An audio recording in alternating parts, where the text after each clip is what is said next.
भिखारी सुबह सुबह भीख मांगने निकला। चलते समय उसने अपनी झोली में जौ के मुट्ठी भर दाने डाल दिए। इस टोटके या अंधविश्वास के कारण कि भिक्षाटन के लिए निकलते समय भिखारी अपनी झोली खाली नहीं रखते। थैली देखकर दूसरे लोगों को भी लगता है कि इसे पहले से ही किसी ने कुछ दे रखा है। पूर्णिमा का दिन था। भिखारी सोच रहा था कि आज अगर ईश्वर की कृपा होगी तो मेरी ये झोली शाम से पहले ही भर जाएगी। अचानक सामने से राजपथ पर उसी देश के राजा की सवारी आते हुए दिखाई दी। देने से कोई भी चीज घटती नहीं, लेने वाले से देने वाला बड़ा होता है। भिखारी खुश हो गया। उसने सोचा कि राजा के दर्शन और उनसे मिलने वाले दान से आज तो उसके सारे दरिद्र दूर हो जाएंगे और उसका जीवन संवर जाएगा। जैसे जैसे राजा की सवारी निकट आती गई, भिखारी की कल्पना और उत्तेजना बढ़ती गई।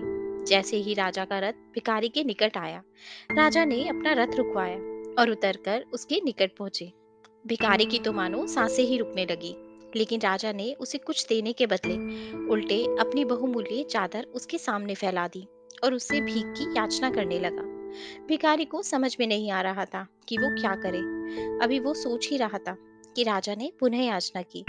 भिखारी ने अपनी झोली में हाथ डाला, मगर हमेशा दूसरों से लेने वाला मन देने को राजी ही नहीं हो रहा था। जैसे तैसे करके उसने 2 दाने जौ के निकाले और राजा की चादर में डाल दिए। उस दिन हालांकि भिखारी को अधिक भीख मिली, लेकिन अपनी झोली में से 2 दाने जौ के देने का मलाल उसे सारा दिन रहा। शाम को जब उसने अपनी झोली पलटी तो उसके आश्चर्य की सीमा नहीं रही। जो जौ वो अपने साथ झोली में ले गया था, उसके 2 दाने सोने के हो गए थे। अब उसे समझ में आया कि ये दान की महिमा के कारण हुआ है। वो पछताया कि काश उस समय उसने राजा को और अधिक जौ दिए होते, लेकिन दे नहीं सका क्योंकि उसकी देने की आदत ही नहीं थी। दोस्तों, आशा करती हूँ आपको ये कहानी अच्छी लगी होगी और जरूर कुछ नया सीखने को मिला होगा।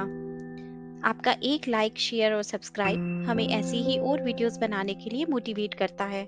इसलिए अगर अभी तक आपने हमारा चैनल सब्सक्राइब नहीं किया तो प्लीज़ आप हमारे चैनल को सब्सक्राइब करें। आपसे कल फिर मुलाकात होगी एक नई कहानी के साथ।